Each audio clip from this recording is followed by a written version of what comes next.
Welcome to Rise and Shine, your daily business tech boost with me, Charly Leetham. If you're a small business owner looking to simplify technology and get real, actionable advice from someone with 35 years of IT experience, you're in the right place.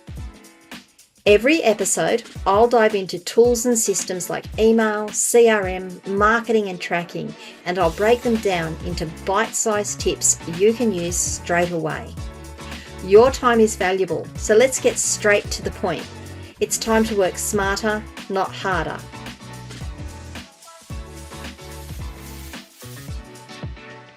Rise and Shine. It's your daily dose of business tech inspiration with me, Charly Leetham.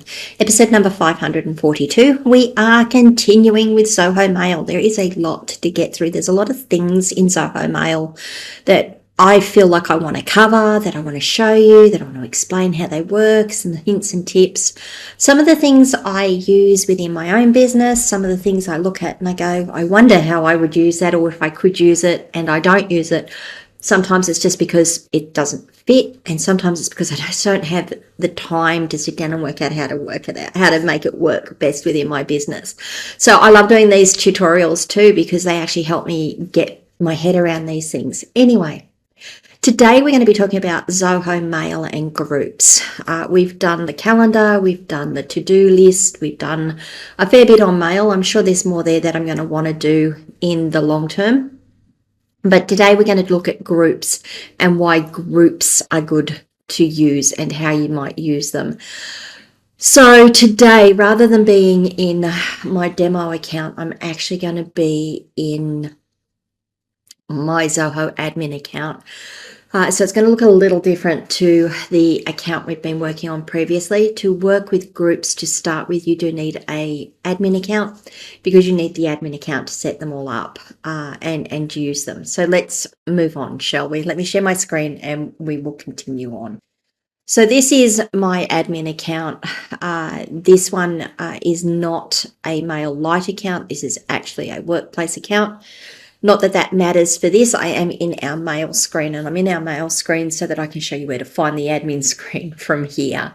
So log into your admin account. You do need to have admin access to be able to set up groups and manage them. You don't need to be in your admin screen to be able to use them, but we do need to set them up first, and that's where I want to start. So to go to your mail screen, come up to your icon at the top here where you've got your photo or a little person-y heady thing. Click on that and come down to where it says Admin Console. That's where you want to be. And I've been in here before, so I won't go through it again. There will be things that are blurred out, just so that I'm not sharing out too much personal information. From here, the screen is divided into two sections. Basically, you've got your menu down on the left-hand panel and what I call the dashboard on the right-hand panel. In the menu on the left-hand side, you want to come down to where it says Groups. I'm just going to click on that so we come into the groups. Two things you can do here. You can work in this screen with the panel pushed out, and when you mouse over groups, you have two choices. You've got distribution list or you've got shared mailbox. We're going to start with distribution lists, and then I'll go into shared mailbox. If you're finding that you're running out of room on the screen, or you just want a cleaner screen, in this left-hand panel, if you come all the way to the bottom, you see you've got like a carrot. It's something that's pointing to the left. If you click on that, that's just going to give you more room. You do lose the menu from the side here. To get to the menu on the side, just click on the menu icon at the top next to groups. It's 3 bars at the top, and that will re-show the menu for you, just so you know. Now, when you do that, if you want that to show permanently, and I do for this demonstration, come to the bottom and expand it out, and that puts that menu back in there. So just so in case you lose it, like I have done previously, that's where you find it. Let's talk about groups. I am going to come back to the screen first of all. Okay, so what is a group? What is a group in email in general? I'm sure I've covered this in other podcasts, but let me go through that here. A group is where you can have a set of email addresses and a common email address. So, sorry, a set of users all accessing a common email address, and that common email address can come into the group. They can respond to the emails. They can see the emails coming in. It's a way of allowing people to collaborate. That's the word I'm looking for. Collaborate on emails coming into your company, into your business. And everyone sort of working within that framework. Now you've got distribution lists and you have shared mailboxes, and this is where it becomes a little. You got to bend your mind a little. I had to bend my mind a little. Let me rephrase that. I had to bend my mind a little. A distribution list is the ability to have an email address that when someone responds to that address, it goes to all people in that group. So it could be me, it could be my test user, it could be someone else within my business, and I might have an email address of test@askcharlyleetham.com or test@charlydewire.com, whatever it is. And when someone emails test at whichever domain name it is, all the people in that group get a copy of that email sent to their inboxes. It's a great way of distributing information. If you have been around on the internet for a really, really long time, you would be used to lists and list servers. That's the sort of thing we're talking about. Yahoo Groups used to do it, or does it? Maybe does it. I think they're still around. Google Groups certainly does it. It's the same sort of thing. You have an email address. You email that one address and it goes out to a whole heap of recipients. They all have to be part of that group to get it, and they may or may not be able to respond using that address depending on how you set your group up. But that's the idea of a distribution list, is it distributes email sent to one email address to a whole heap of people without having to do forwards, without having to do copies. It goes into their own personal inbox. Your shared mailbox, which I'll come to probably not in this video. We're probably just going to do the distribution list in this video, and tomorrow I'll do shared mailboxes. A shared mailbox is a way of having a mail come into a central point and having all members of the group being able to see that email, being able to comment on it, being able to do things with it, and then responding from that address and everyone see the response go out. Now, a distribution list, it goes into your own personal inbox. If you respond to it and you don't respond to the list address, it will just go straight out to the person who sent it to you. But if you respond to the list address, it will go to the list and then be distributed out via mail and your response will go into everyone's personal inboxes. I hope that makes sense. Something that I struggle with it to wrap my head around it, because it's just, I don't work that way pretty much. So I prefer to have shared mailboxes and work on shared mailboxes. So let's talk about distribution lists today. Let's talk about how you set one up and the things that you can do with it, okay? So to create a distribution list, and just to recap on that, a distribution list is the email comes into a common email address and is sent out to all participants and arrives in their personal inboxes, their own inboxes. So to create a distribution list, you need to be in your admin screen. You need to come down to groups, and down here under distribution list, when you mouse over it, you get distribution list. You click on that. Takes you to here. Click on create a new group. This is the screen that you get that you can actually, where you set it up, where you set it up. So the name of the group this time, I'm just going to call it test group. You do need to give it an email address, and if you've got multiple domains associated with your account, you can choose which domain to use. It will take as default the name you've given it and try to give you something close to it. I'm going to leave it as test group. You can have it as anything you want. This is something that I would normally use for something like info or contact or sales or positional email addresses as opposed to personal email addresses. I tend to use positional email addresses in groups and not have separate inboxes for those aliases, and I don't set them up as aliases on people's views. usernames. These are groups. The reason I do that, because they're positional, is I might have 2 or 3 people monitoring that address. I can add people, remove people. If I bring someone else on to look after that group, I can add them into it. If someone leaves, I can remove them. And I'm not trying to mess around with personal email accounts to get messages out, okay? So the positional email address is whatever you, or the email address for the group is whatever you want it to be, as long as it is unique. So test group works. You can give it a description. Really only you get to see it, or your users get to see it if they're in their group menu, actually. Who can send emails to the group? So this is really, this is whether it's going to be an organizational, whether it's going to be a public, whether it's going to be a group member, or whether it's going to be moderators only, and an announcement group, if you like. So when you're looking at who can send emails to this group, we want it to be anyone can send an email to this group. So someone out on the internet can send an email to the group. The thing to remember is that if you send it out, if you do this and someone sends in an email, only the group members are going to receive the email. This isn't something that you can have people on the internet come and join the group with you. This is an internal group only. So you can have it so that anyone can email you. This is what I use for my positional email. So info, contact, sales, inquiries, whatever. I make it so that everyone can email the group, because I know it will go to the group members. If I want it to be just an internal group, so that only people within my business, whether they're a group member or not, whether people within my business only people within my business can send to that group. Why would you do that? You might have a HR group, for example, a human resources group. It might be HR at.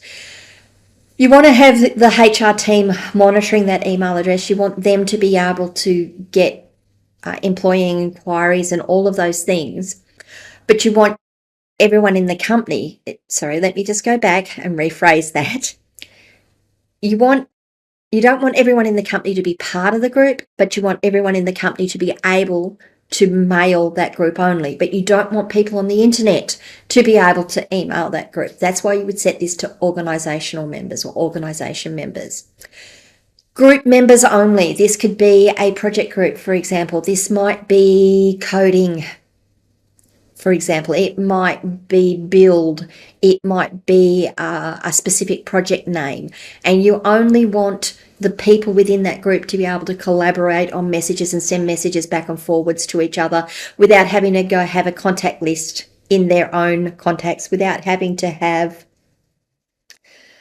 the CCs and the BCCs and the to list all set up. They may forget someone. If you're asking them to add people all the time to a to list, they might forget someone. Whereas if you give them a group list project at, they can just mail that and know that everyone who is part of that group is going to get it, and it's not going to go out to the organization. It's not going to go out anywhere. It's just going to be kept internally. The last one, they call it only moderators in Zoho. This option is an announcement type list. So you might have everyone in the organization is part of this. It might be announcements at, for example, and only your moderators or your admins, if you want to use another name there, only your admins can mail to it. And it's a great way of setting up an announcement only list. So that's who can send to the group. So in this case, we're just going to allow everyone on the internet to send to us. Now, do we want streams enabled for the group? I'm going to say yes. We are going to cover streams in another video because I don't want this one to go long. Streams can be really powerful if you use them correctly. If you don't know what they are and you don't know how to use them, you might find them really annoying. But I am going to allow streams for this group so that later I can actually come back and show you how they work. You get to choose that once you know how it works and decide whether it's going to work for your group or not. So we're going to add a group called test group. It's got an email address, a test group at. Anyone can email to it, and we're going to enable streams. So we're going to click on proceed. Oh, sorry, one last thing. If you've got a logo or something you want to put up for it, or a cutesy photo, you can put that up for the group so that when people look at it, go, oh, that's that group. I'm going to leave it as default for now. Okay, so now we're proceeding. We're into the next section. Who is part of this group? Now, remembering that this is anyone from outside can email this group. Who do you want to and you see here it says you can add external members. I'll come to that in just a moment. Who do you want to receive emails as part of this group? So you can click here and you can say search and add organization members. And that gives you a list. These are going to be blurred out. That gives you a list of who is in the group. I'm going to choose myself, of course, and I'm going to choose our one that we set up the other day so that I can show you how it looks for a normal user. Click on add. Here, you don't have to do this. I always nominate someone as moderator, typically myself. That means that if something gets spammed or I need to go in and do some work, I don't have to log into the admin panel necessarily to do it. I might be able to do it. So I'm going to make myself the admin or the moderator of the list. And you only have the two options, moderator or member. So we're going to have one member and one moderator. We've added people. You notice here it says you can add external members. You can do that by saying add members using an email address. You would enter their address in here, for example.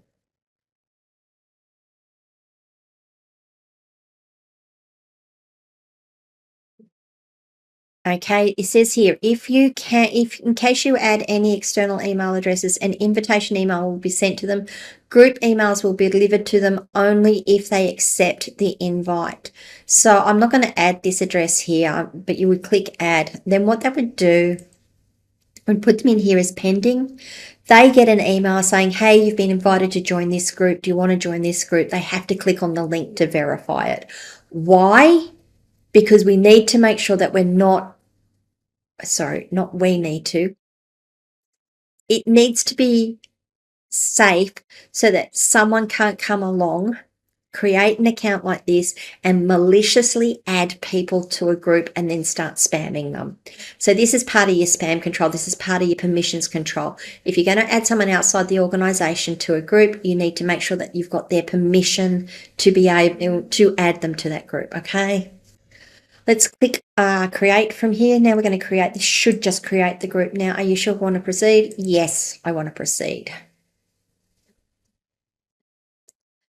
Okay, so it tells me now that the group has been created. We can add more groups or we can go to the created group. I'm going to go to the created group here. This is the admin screen. You're not going to be able to see this if you are a standard user. You're only going to see this in your admin screen. Let's go through what the options are. So we've got general. This is stuff that we've already done. We've got who our members are.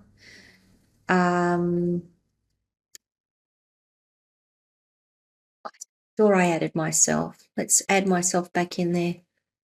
Probably does it because I'm the default anyway. Yes, add me. Or did I manage to delete myself? I might have deleted myself. I'm going to make myself the moderator. Whoops.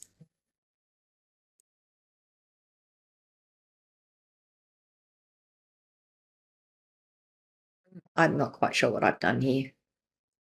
Oh, I'm not clicking on the right thing. I'm going to make myself the moderator. Yes, I want to change the role to moderator. Okay.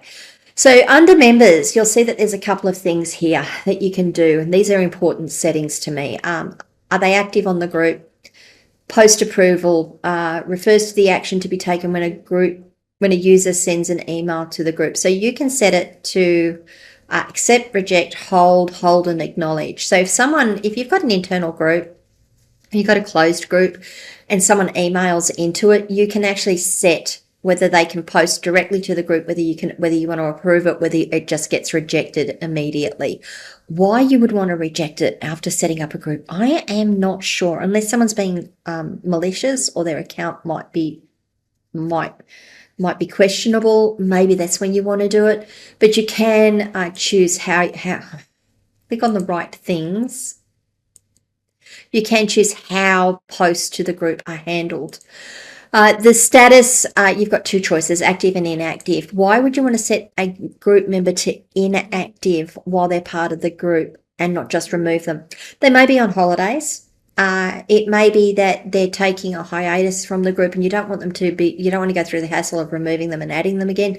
You can just set them to inactive so that they can't see the group while they're doing whatever it is.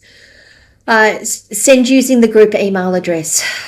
you can say allowed or not. If you say allowed, what does the tooltip say? This will allow them to send as test group at yourdomainname.com. Sorry, guys, I don't mean to click on the wrong places. So we're not allowed to, but if I click on allowed here, yes, we're going to change it, and I'll click on. Not doing well today, am I? Click on allow here.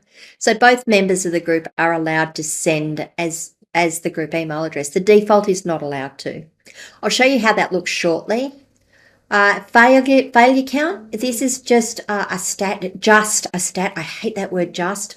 What this tells you is if you've got someone, particularly external email addresses in the list, if someone's trying to email and message goes out and it bounces, it tells you how many failures you have here. It tells you whether someone's email address is rejecting your emails or not as well, which is important.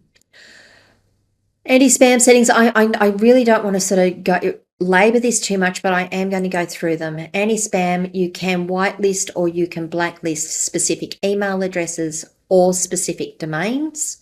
So if you've got someone that if you've set this up as an everyone list and you've got someone who's just being annoying, you can blacklist them and say this domain can't email us or this person can't email us.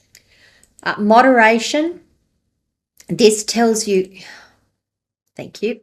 This tells you whether there is anything sitting in the mail queue to moderate. So particularly if you've set your users to approve, you need to approve them, you'll have mails coming in here. If you're running a big external list and you've got people who can email into that list, you might want to set moderation on and then come in here and make sure you know what's pending to be sent through. Advanced settings. Let's go have a look at this. I'm not going to cover email policy. That'll be a separate one. But when you've got multiple email policies, you can choose which email policy applies to the group. Remember when we set the group up, we decided we chose that everyone can send to it. But if you change your mind and you want to make it an internal group or a group only or an announcement group, this is where you would change it under permissions. Notifications. What notifications do you want to get? So notify moderators when there's something held for moderation. Notify senders when their email is rejected. Look, if you've got an external list, an everyone list, I wouldn't set this to on. Maybe you want to if you want to tell them that their messages aren't being delivered. I tend to find that just creates more questions than not. Notify moderator after an email has been approved or rejected. So if you've got multiple moderators and you want everyone to know that something's been handled, this would be a good one to check. And suppress mail notifications on member addition or deletion. So what this said, when you add someone to a group, the moderators get a note saying so-and-so's been added, and the person gets a note saying you've been added to the group. You can suppress that. Yep, update it. Thank you. You can suppress that so they don't get notices saying that they've been added or removed from the group. Group alias. This is really cool. I use this a lot. So when I've got a group and I need to have multiple email addresses going to the same people, particularly when you're running a small group and you've got two VAs who perhaps handle all of your external emails, but you want to have the different departments. So as you grow, you can actually move people. So you might have a contact, you might have an inquiries, you might have a sales address. This is where I would use groups, and this is the power that I find in groups, is you can add multiple emails, aliases. So I might add sales. There we go. I might add contact. Now, what that means is that anything that meets these aliases, any email addresses, any email sent to any of these addresses will be sent to all of the members in the group. So this is a really, really powerful thing if you're trying to create multiple addresses and you don't want to have multiple inboxes, or you don't want to put aliases on a person's inbox themselves. Email delivery, let's have a look at that.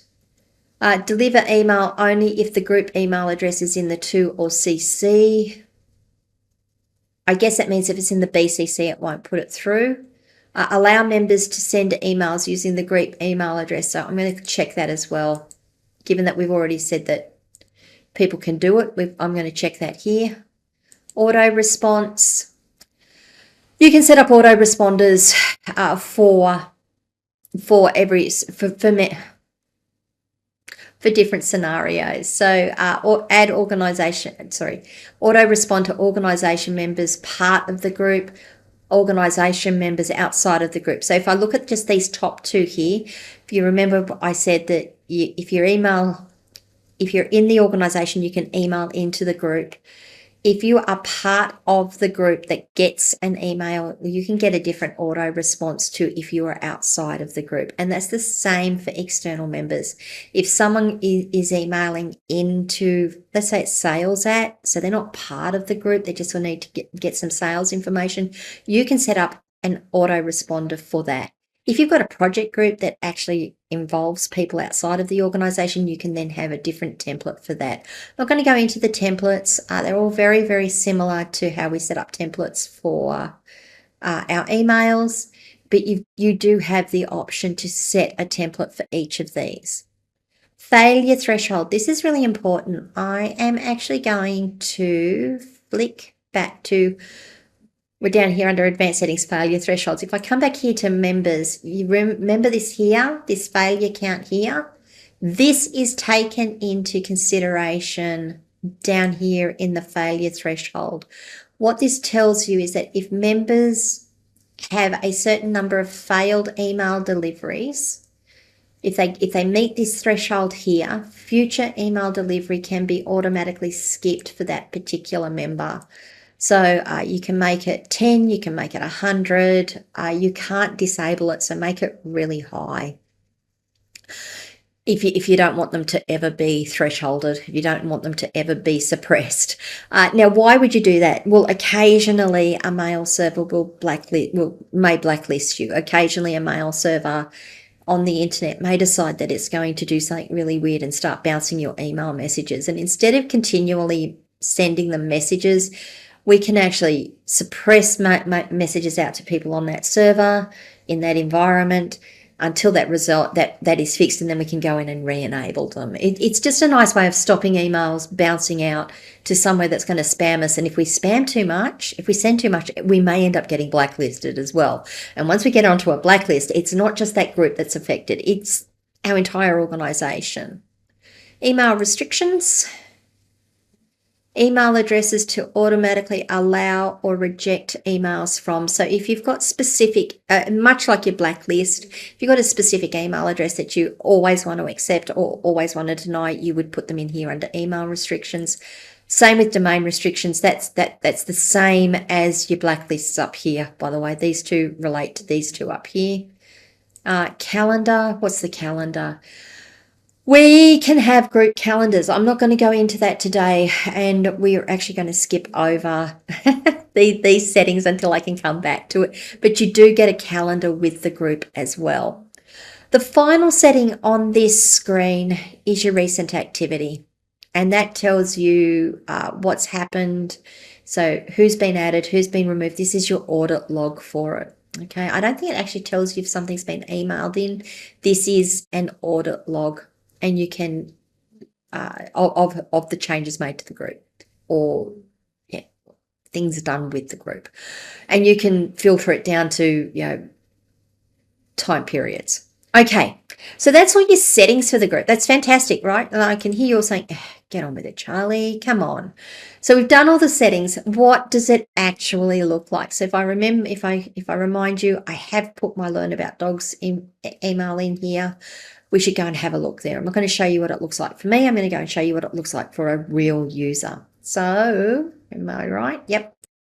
I'll bring up this screen. This is, I know that changed really quickly. New window. This is my info at Learn About Dogs account here. I'm in my email. And if I look down here, where is it? I'm just going to refresh the screen now that I've been added to a group.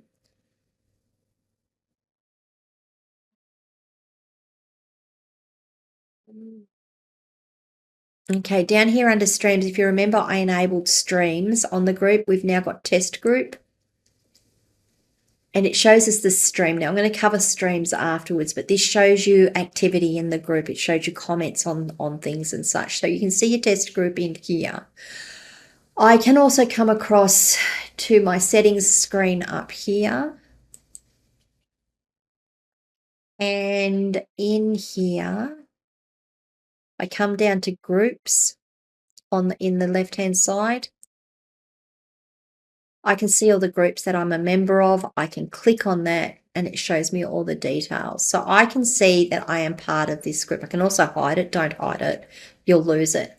What does that mean? What that means is that I'm going to get emails in for test group here and it's going to come into my inbox. I'm going to show you that in a moment. The other thing that I'm allowed to do with this, if I click on new messages, you will see in my from address, I can use any one of the 3 email addresses, the main address and the 2 aliases that I set up for that group as a from address. What does that mean? What does that do? What that does is that means that you can have a group of people who all respond from the one address. They can all respond from contact or test group or sales or whatever. So when someone hits reply, it will always come back to the group address. It's not going to come back to them personally. We're not going to worry about the fact that they might accidentally send something out from their own address and others won't see the reply. That's an important thing to me, is being able to get everyone in that group to see the reply. So that's why you would set that as a from address. The thing to remember with a distribution list is that if you email out a reply, it doesn't necessarily go to the entire group and not everyone will see that reply. So it could get lost in the noise. Things could happen, but being able to have people to reply back to your group is really important. It also means you can hide your personal email addresses and just use the group address. So one of the things that it concerns me, if you're using a personal email address and someone gets that, the next time something happens, rather than emailing the group contact, they may email that personal contact. And if they email that person on the personal email, it may not go through the right automations. It may not go to the right people. It might get lost in the noise. So being able to reply all the time and say, this is the email address you use, that's what I would be doing. Alrighty, let me just pause the video and send an email to test group so that we can see what it actually looks like for us and how the streams look as well. Bear with me. Okay, so here we are. We have our test message come in. So I've sent it from my supporter email and it's come in here. Now, if I click on that, a couple of things here. You'll see here that it says it's gone to test group. I can tell here it's gone to test group. What that also means is that I can set up filters and rules to tag things so that I know that they've come into a group. But you'll see that it's just come into my standard inbox. It's treated like a standard email. If I click on reply, it's going to go from me. It's going to go from test group. It automatically picks up that it's from test group. And it's going to go back to me and it's going to copy the test group as well. So it automatically copies it. Remember what I said, that unless you copy the group, it's not going to know that the group members won't know you've responded. So you can do that here and that will put that in there. It is a distribution list. So the only copies of this email are kept in your personal inboxes. Okay. But you can set up, so it's gone, like I said, it's gone to test group. We know it's gone to test group. You can set up rules as well to highlight them, to move them to different folders, all of those things. That's the first thing, is that, it comes in like a standard email. You treat it like a standard email. I love it for that functionality alone. The other functionality that I'm still wrapping my mind around, and it's only because it's different that I'm having a little bit of trouble with it, is these streams. And if I come down to my home stream here, you'll see that I've got streams to me. I've got this Zoho Mail, hello and welcome to streams. These are just personal. This is just them welcoming me to the stream. At mentions streams by me. I've got streams by me, all the tasks that I've added. I'm just looking for that email that's come in. If I come down to test group now, yeah, okay. So the home is just more generic, but you'll see I've got a stream for the test group. And in the test group stream, it's showing me that this email has come in. Why would you use this? Well, this is like a social view. I went through the training that Zoho offered on this, and the idea is this is more like a social view on the email. So rather than me responding to the team internally saying, hey guys, how do you want to handle this? I think we need to do this. Sally, can you do this? Jessica, can you do that? Sam, could you do these things over here? In an email, I can actually come down to streams and I can start tagging people within the stream. For example, at Charly, this needs attention. Can you advise how you want to handle it? What else can we do here? We can add attachments to it. We can add an attachment for work drive, or we can add an attachment straight from our computer or other cloud services.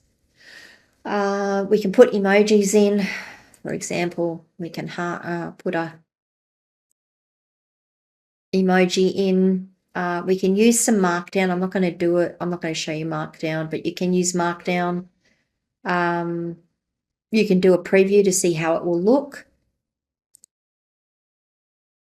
Yep. Okay. So now we're going to add the comment. So now that's been added to the comment here, we can do things with it. The other thing we can do is we can just like it to say that we've seen it. So that to me is a massive thing. It says everyone's seen this. Who's seen it? Who hasn't seen it? That says I've read it. That says I've read it. And we can actually invite a user in to view this thread as well. I'm not going to do that. So we can see all the emails. We can see what hasn't been read in the group by us. We can see any mentions for ourselves. Let me just go back here and mention myself when I do that.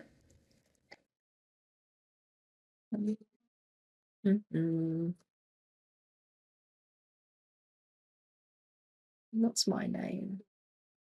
That's okay. No, you can't mention yourself, so I can't show you how it looks. That's a little sad. But here under at mentions, it would have whether someone's mentioned you. You can favorite a message in a stream. I guess you can't favorite it unless it's yours, unless it's not you. Sorry, that's really useless. I'm not doing a great job there. You can have a look at the streams that you've created, you've started. You can have a look at attachments that have come in. So the idea of a stream, and I've really sort of just glossed over it because there's so much in there. It's a social view of the activity within the group. It's a social view of what's going on. So rather than all of this going back and forwards and it messing up the email thread and things getting lost, you can hold it in this view. You can comment on it, you can make actions, you can decide on how things are going to be done. And then when you're finished, you can come back to the email itself and you can respond to the email itself. Sorry, I don't mean to keep clicking on things. You can respond to the email itself in your inbox and actually send back a reply once you have all of the information on it. Now, you notice I've put that comment here. If I just come back to the all messages view and come into this sample view, you can, from the sample view, also tag a user and ask them to look at it, ask someone to look at it. You can auto share the future emails in this thread with other people so people can see what's going on. Like I said, I haven't quite got my mind around all of the power of streams. I'm actually going to come back and talk to you guys. Yeah, I haven't quite got my mind around the power of streams. I think it's really quite powerful. I think it also requires a little change in mindset as to how you use email and how you collaborate on email. Whereas I'm so used to replying on things or using Discord or using a chat program, the fact that you could actually do that all within the one interface, have everything there to share with your users, I think that's quite a powerful thing. Maybe. I think you're going to have to get used to using it, but I do think it is powerful. I'd love to know what you guys think. So you can see I'm not quite convinced. Such a change in the way it's just a change in the way you work. But then again, productivity increases often come from changing the way you work. So anyway, I would love to know what you guys think. What do you guys think of groups as distribution lists? Did I make sense on how you would use them as a distribution list and the power of them? And what about the streams? Can you see a use for streams? How would you use it? What questions do you have? Tomorrow I'm going to dig into shared mailboxes. I'm going to talk a little bit about the shared mailboxes and how they differ from a distribution list, how you might use them, how they might benefit you. And maybe later we'll also dig into streams just a little bit more when I've got a little bit more data to work with. Anyway, what do you guys think? Leave comments, questions, feedback, wherever you are watching or listening to this video. Come across and join my community, askcharlyleetham.locals.com, designed for business owners who want to understand their tech a little better. Understand what they're doing a little better without getting into all of that geek talk and jargon and all the stuff that goes with it. Was this video useful to you? If it was, give it a like, please. And if you haven't already, please do subscribe to the channel. Ring the notification bell so you find out when I drop more content. And I'll see you guys tomorrow. Bye. Hey there, thanks so much for tuning in to Rise and Shine, your daily business tech boost. I hope today's episode gave you some actionable insights that will make your business tech work smarter for you. If you found value, be sure to subscribe, leave a review, and share it with other small business owners who could use a daily boost. For more tips, tools, and resources, visit www.askcharlyleetham.com. Until next time, keep rising, keep shining, and let's make tech simple together.